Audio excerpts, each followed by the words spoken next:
Aso ng Pulubi.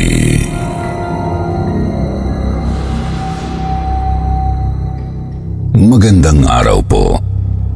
Itago niyo na lang po ako sa pangalang Nina. Ako po ay natutuwa sa inyong channel dahil nakikinig po ako ng mga kwento habang ako ay naglalakad pa uwi ng bahay galing sa trabaho. May kalayuan po ang kalsada sa aming bahay, kaya pagkababa ko po ng jeep ay naglalakad pa ako at nagiging libangan ko na ang mga kwento ninyo. Kaya po naisipan ko rin na magpadala ng aking karanasan. Kakaiba lang po ito sa ibang mga kwento na ipinadadala sa inyo, pero sana ay mabigyang pansin din. Alas 7 na nang ako ay makauwi. Medyo ginabi na ako dahil matraffic. Medyo madilim na nang ako ay makababa ng jeep. Pagkababa ko ay agad kong isinalpak ang headset sa aking tainga at binuksan ang YouTube. Diretso na po ako sa channel ng Kwentong Takip Silim at nagsimulang pakinggan ang bagong upload. Dahil may kalayuan ang nilalakad ko, natatapos ko po ang isang kwento habang ako ay naglalakad.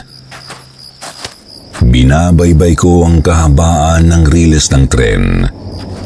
Nakatira po kasi kami sa may riles. Marami naman po kaming nakatira dito at nasanay na kaming mamuhay sa ganitong lugar. Matao naman kapag ganitong oras dahil maaga pa. Pero may parte lang talaga ng daan na parang nakakatakot daanan dahil bihira ang tao. Medyo madamo rin at madilim, kaya lagi akong may dalang flashlight para pagtapat ko sa lugar na ito, ay agad ko itong binubuksan. Binibilisan ko ang lakad sa lugar na ito dahil kapag nandito na ako, minsan ay may nararamdaman akong kakaiba. May naririnig akong kaluskos sa may damuhan. Parang may kung anong lalabas mula roon. Pero kapag hinintay kong lumabas, ay wala naman akong nakikita hanggang sa mawala na ang kaluskos. Minsan, natatakot ako na baka ahas ang gumagawa ng ingay. Nakikita ko rin ang mga damo na gumagalaw na parang hinahawi. Napapahinto pa ako sa paglakad at inihintay na matapos ang kakaibang pangyayaring iyon. Kapag wala na, ay saka ako dumidiretso ng lakad. May ibang pangyayari pa na nasasabayan ng alulong ng aso ang mga kaluskos na nangyayari sa damuhan. Minsan naman ay mga tahol lang na ilang minuto ko ring naririnig. Hinahayaan ko lang dahil nasa isip ko ay normal lang ito dahil marami talagang mga aso ang nagkalat sa lugar namin at naglalandian sa damuhan. Pero tuwing ganitong oras ko lang naririnig ang mga iyon. Pero wala naman akong nakikita. Kaya para mawaglit sa isipan ko ang mga nangyayari sa tuwing dumadaan ako sa parting iyon ng riles, nilalakasan ko na lang ang pinapakinggan kong kwento ninyo, Sir Jupiter. Pero isang pangyayari ang biglang ikinagulat ko. Habang naglalakad ako pauwi, pagtapat ko sa lugar, nilakasan ko ang volume ng aking cellphone. Pero habang nakikinig ako, hindi ko naman naririnig ang kaluskos sa damuhan. Nakikita ko namang gumagalaw ang mga damo. Nahahawi ito na parang may kung anong lalabas mula roon. Hindi ko na lang pinansin dahil alam kong mawawala rin naman. Nasanay na nga ako sa paulit-ulit na sitwasyon. Nung una, natatakot pa ako. Pero nang tumagal, baliwala na sa akin. Binilisan ko ang paglakad para malagpasan ko na ang weird na lugar na iyon. Pero habang papalapit ako sa tapat ng mga damong gumagalaw, naririnig ko na ang tumatahol na aso. Noong una, inakala ko na sound effects ito sa pinapakinggan kong kwento. Pero nagtataka ako. Bakit naman maglalagay ng sound effects ng tahol ng aso wala naman itong kinalaman sa kwento? Kaya ang ginawa ko, tinanggal ko ang headset na nakasalpak sa tenga ko at malinaw kong narinig na may tumatahol nga na aso mula sa damuhan. Napahinto ako sa paglakad at tiningnan ko ang damo na nahahawi. Parang may dumadaan na aso sa lugar na yun. Hinintay ko talaga na lumabas ito mula sa damuhan. Maya-maya ay nakita ko na ang ulo nito na sumusulpot. Paunti-unti hanggang sa tuluyan na siyang nakalabas. Tumatahol siya na para bang masaya. Kumakawag pa ang kanyang buntot. Nakatingin siya mula sa pinanggalingan kong lugar. Kaya noong una, akala ko ay ako ang tinatahulan niya. Kinausap ko pa ang aso dahil ang cute niya. Maamo ang mukha at mabalahibo. Malusog din ang katawan, parang alagang-alaga. Naisip ko na baka hinihintay niya ang amo niya na umuwi rin galing sa trabaho. Inaya ko pa siyang sumama sa akin dahil alak kong ampunin siya. Pero ayaw niyang sumama. Dahil ayaw naman niyang sumama sa akin, iniwan ko na siya at sinabihang hintayin na lang ang amo niya para sabay na silang umuwi. Nang lumakad na ako, medyo nakakalayo na. Nilingon ko pa ang aso dahil hindi ko na naririnig ang mga tahol niya. Pero nagulat ako nang wala na siya doon sa kinatatayuan niya. Hinayaan ko na lang at inisip na baka hindi nakatiis at sinundo na nga ng amo. Minsan hindi ko siya nakikita sa lugar kapag maaga akong nakakauwi. Wala na rin siya kapag mas ginabi ako. Napansin ko lang na nakikita ko siyang lumalabas sa damuhan tuwing 7:00 ng gabi. Kaya dahil sa kagustuhan kong makita ang cute na asong yun, minsan sinasadya ko na ganoong oras dumaan sa lugar. Pero nagtataka lang ako dahil hindi siya nagpapakita kapag marami ang tao. Nakikita ko lang talaga siya kapag ako lang ang dumadaan. Doon ako lalong nagka-interes sa kanya. Minsan naman napansin ko habang naglalakad akong papalapit, nakikita ko na siyang nasa bandang unahan, tumatahol at parang may hinihintay. Minsan kahit umuulan, nakikita ko pa rin siya roon. Matyagang naghihintay sa amo niya. Minsan, kinakausap ko siya. Ang sabi ko, napakaswerte naman ng amo niya. Isang gabi, rest day ko. Lumabas ako ng gabi para bumili sa talipapa sa may labasan. Malayo pa lang ako, nakikita ko na ang aso na naroon sa lugar na madalas niyang tambayan habang naghihintay sa amo niya. Matyaga siyang nakatayo roon at panakanakang tumatahol. Habang naglalakad akong palapit ay pinagmamasdan ko siya. Iniisip ko pa na sana sa pagkakataong ito ay makita ko man lang ang amo niya. Hanggang sa may makita akong dumarating na isang lalaki. Mabagal siyang lumakad at parang paika-ika. Tinutukan ko pa siya ng flashlight para mas makita ng malinaw. Nang maliwanagan ay nakilala kong siya yung matandang lalaki na lagi kong nakikita sa gilid ng kalsada at namamalimos. Bigla na lang naging masaya ang aso. Tumahol siya ng tumahol at tumakbong sinalubong ang matandang lalaki. Kaya lang, nagtataka ako dahil nakalapit na ang aso pero parang hindi siya pinapansin ng lalaki. Kaya nalungkot akong bigla.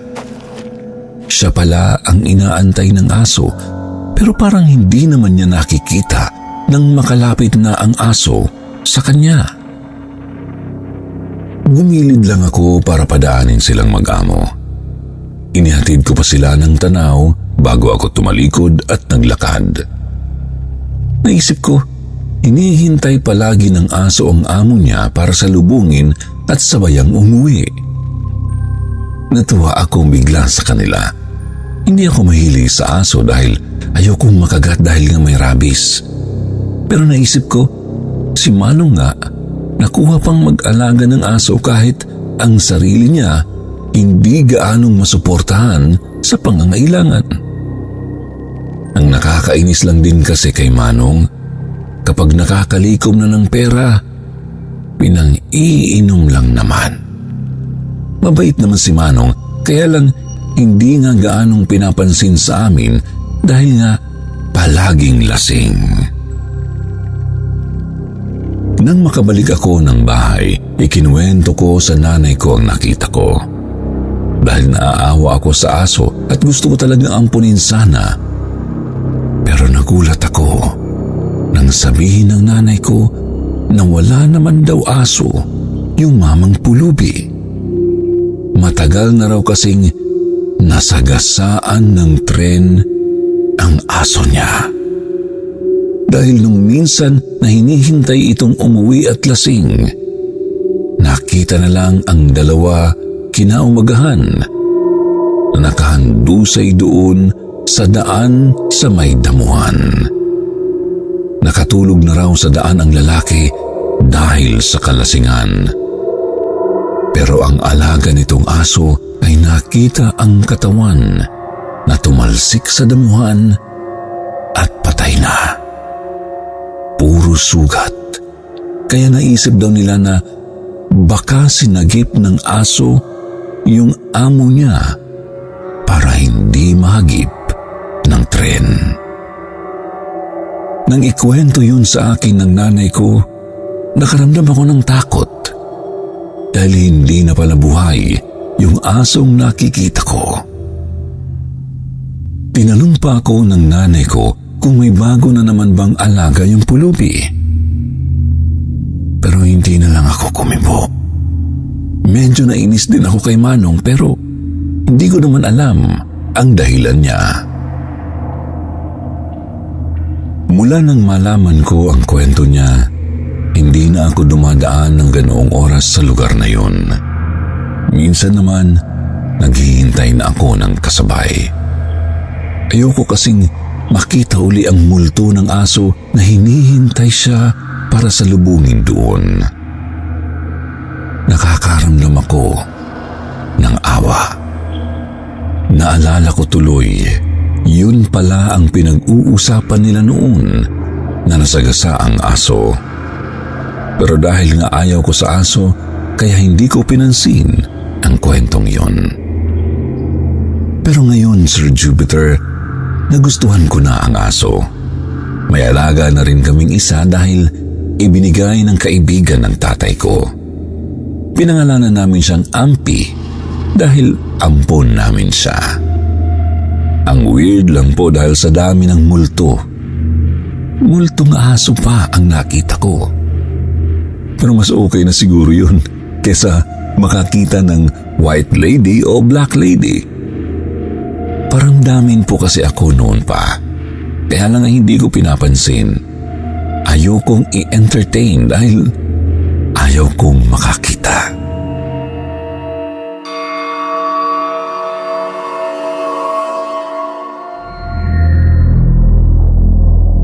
Magandang gabi po.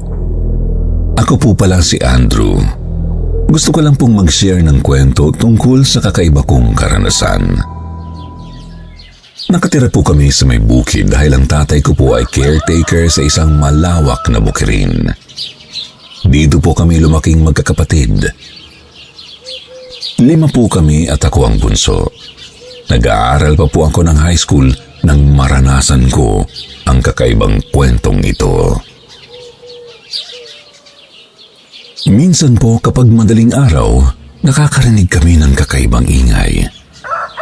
Parang maraming ibon ang sumasalakay sa palayan. Nangyayari ito kapag ang palay ay may bunga na. Minsan naman ay nakakarinig kami ng nag-aararo kapag ang bukid ay tataniman pa lang ng palay. Naririnig namin ang boses ng lalaki na parang nagtataboy ng kalabaw habang nag-aararo. Dahil po doon, kaya nag-alaga ng aso ang magulang ko. Para daw itaboy ng alaga naming aso ang mga kakaibang pangyayaring yun. Pero akala namin ay maitataboy nga. Pero ang nangyayari, panay lang tahol ng aso naming si Notnot tapos sumusuksok siya sa ilalim ng mesa na nakabahag ang buntot. Minsan pinapatigil na namin siya sa pagtahol dahil may pagkakataong umaalulong na siya kaya mas nakakatakot. Ang nangyayari, tumatahol siya pero pigil. Yung akala namin matatapang ang aso pero mas duwag pa pala siya kaysa sa amin. Kaya habang tumataga, ginawa na lang namin siyang katatawanan. Kinakantsawan namin siya dahil sa kakaiba niyang kilos. Pero yung kakaibang nangyayari sa bukid ay hindi naman nawawala. Kaya hinayaan na lang din namin. Wala rin namang nangyayari sa mga palay. Hindi naman nasisira o nababawasan. Minsan, iniisip na lang namin na inaalagaan nila ang tanim namin para marami kaming ani. Bukod po kasi sa sahod ng tatay ko bilang caretaker sa bukid, ay may porsyento po kami ng palay, kaya nakakalibre na po kami ng bigas. Lumipas po ang mga araw at si Notnot ay nagbuntis. Nagkaanak po siya ng 2 malulusog na tuta na pinangalanan naming Nika at Nico dahil babae at lalaki. Habang lumalaki po ang 2 naming tuta, doon ko nasaksihan ang kakaibang pangyayari. Dahil po kasi nakahiligan ko na ang mga aso, katabi ko sa pagtulog ang 2 tuta. Nagising ako ng alanganing oras dahil narinig ko si Notnot na impit na namang tumatahol. Mabilis kong tiningnan sina Nico at Nika sa tabi ko, pero wala sila. Kaya tumayo ako at pumunta sa sala. Inanap ko silang 2. Naabutan kong kinakalmot ni Nico at Nika ang pinto na para bang gustong lumabas. Pero ang nanay nila ay pilit na kinakagat sila at hinihila papasok sa kwarto. Nang maabutan ko sila sa ganoong sitwasyon, sinita ko sila at tinanong kung bakit sila nagkakagulo. Dahil nga siguro lagi namin silang kinakausap, kaya parang naiintindihan na kami. Tumatahol si Notnot habang nakatingin sa akin pero hindi ko naman maintindihan. Akala ko gustong lumabas ng mga tuta. Dahil gusto kong umihi o dumumi, binuksan ko ang pintuan. Pero nagulat ako nang biglang tumahol si Notnot habang umaatras hanggang sa sumuksok sa ilalim ng mesa. Nang makita kong nababahag ang buntot niya, bang nakasuksok sa ilalim ng tiyan, alam kong may kakaiba na naman siyang nararamdaman. Pero nang hagilapin ko ang 2 tuta, hindi ko namalayan na tumakbo na pala silang palabas ng bahay. naririnig ko silang tumatahol papalayo. Papunta sila sa bukid. Nang panahon po na yun, may tanim na palay ang bukid, pero wala pang bunga. Dahil natatakot akong lumabas, pumunta ako sa kwarto ni na Mama at Papa. Ginising ko si Papa at sinabi na lumabas ang mga tuta. Dahil naalimpungatan si Papa, sinabi niya sa akin na hayaan ko lang daw at babalik din ang mga iyon. Pero nang narinig niya ang tahol ni Notnot, napabangon siya. Pinagalitan pa ako ni Papa nang makita na bukas ang pinto. Mabilis niyang kinuha ang flashlight at sinabihan ako na samahan ko raw siyang lumabas para hanapin namin ang mga tuta. Ayaw ko sanang pumayag dahil natatakot nga rin ako, pero naisip ko na walang kasama si Papa kaya pumayag na rin ako. Naglakad-lakad kami sa pilapil habang tinatanglawan ang ibang parte ng bukid para mahagip ng liwanag ng flashlight ang mga tuta. Hanggang sa makita namin sila na naghaharutan sa pilapil. Tumatakbo-takbo lang sila na para bang naglalaro. Tinawag namin sila pero tumingin lang at hindi kami pinansin. Hindi namin sila nilapitan. Tinatawag lang namin para pauwiin. Pero tumakbo silang palayo. Tawag ako ng tawag sa dalawang tuta. Sinusundan ko pa sila, pero patuloy lang silang tumatakbo palayo na para bang may sinasalubong. Hindi ko namalayan na nakalayo na pala ako kay Papa dahil sa paghabol ko sa tuta namin. Nakita ko na lang na iniilawan ako ni Papa ng flashlight.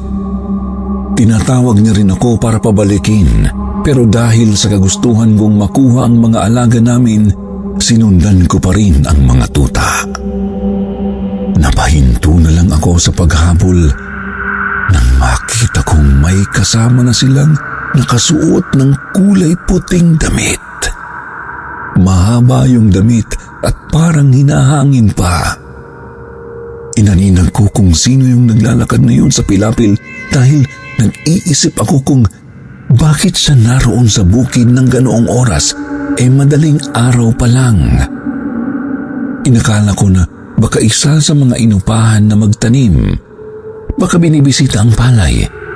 Pero nag-iisip pa rin ako kung bakit ganoong oras naman kung pumasyal. Naisip ko rin na bakit parang close na close ng mga alaga naming tuta.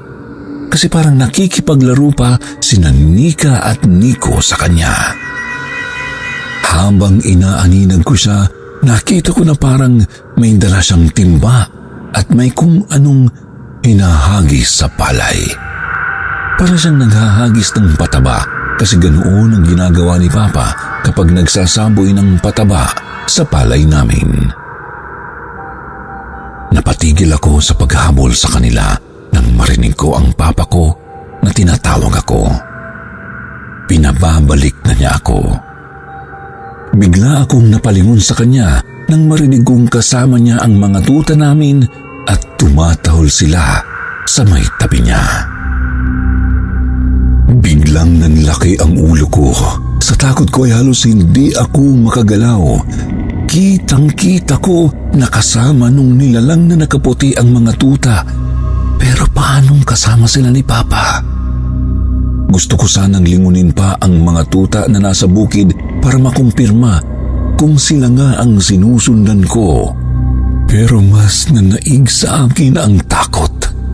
Sumisigaw pa ako habang tumatakbo pabalik sa bahay namin. Humahangos akong lumapit kay Papa. Tinanong pa niya ako kung bakit daw ako pumunta sa gitna ng bukid. Tawag daw siya ng tawag sa akin dahil nakita na daw niya ang mga tuta na nasa gilid lang ng bahay namin. Nang makalapit ako kay Papa, tiningnan ko ang mga tuta. Sina Nico at Nika nga ang kasama niya, kaya lalo akong nagtaka kung sino yung sinundan ko. Sinabi ko kay Papa na nakita ko sila nakasama yung nakaputing tao na parang nagsasaboy ng pataba sa palay. Sinabi naman ni Papa na bakit naman may magsasaboy ng pataba ng ganoong oras at hindi pa naman dapat lagyan ng pataba ang palay. Saka wala rin daw siyang makitang iba maliban sa akin na tuloy-tuloy na pumupunta sa gitna. Tawag daw siya ng tawag sa akin pero hindi ko raw siya naririnig. Pero nang iniisip ko, Sir Jupiter, wala talaga akong naririnig na tinatawag niya ako dahil ang naririnig ko ay ang mga hakbang niya habang naglalakad kami sa pilapil. Lakad ako ng lakad dahil alam kong nakasunod sa akin ang papa ko. Pero yun pala, wala talagang nakasunod sa akin. Ako lang pala talaga ang mag-isa na naglalakad sa pilapil para sundan ang mga tuta namin na akala ko ay sumasama na sa nilalang na nakaputi. Sobrang kinilabutan po talaga ako ng oras na yon. Sir Jupiter, mula po noon, kapag madaling araw at tag-iingay ang mga alaga namin, hindi na ako bumabangon. Hinahayaan ko lang sila na tumahol ng tumahol hanggang sa matapos. Hindi na rin ako nagbubukas ng pinto kahit kinakalampag nila ito. Pero sa ngayon po, hindi na yun nangyayari dahil matao na sa lugar namin. Lumiit na rin ang bukid na binabantayan namin dahil naibenta na ng may-ari ang ibang parte. Wala na raw mag-aasikaso dahil ayaw naman ng mga anak niya. Yung ibang parte po ay tiniyuan na lang ng mga apartment. Dahil na rin siguro sa pagbabago ng lugar, kaya hindi rin namin nararanasan ulit ang mga kababalaghan na iyon. May pamilya na po ako ngayon at nagtayo na rin ako ng bahay sa tabi ng bahay ng tatay ko dahil pumayag naman po ang may-ari. Hanggang ngayon po, kami pa rin ang caretaker ng bukid niya. Hanggang dito na lang po at marami pong salamat sa pagbasa ng aking kwento. God bless po sa ating lahat.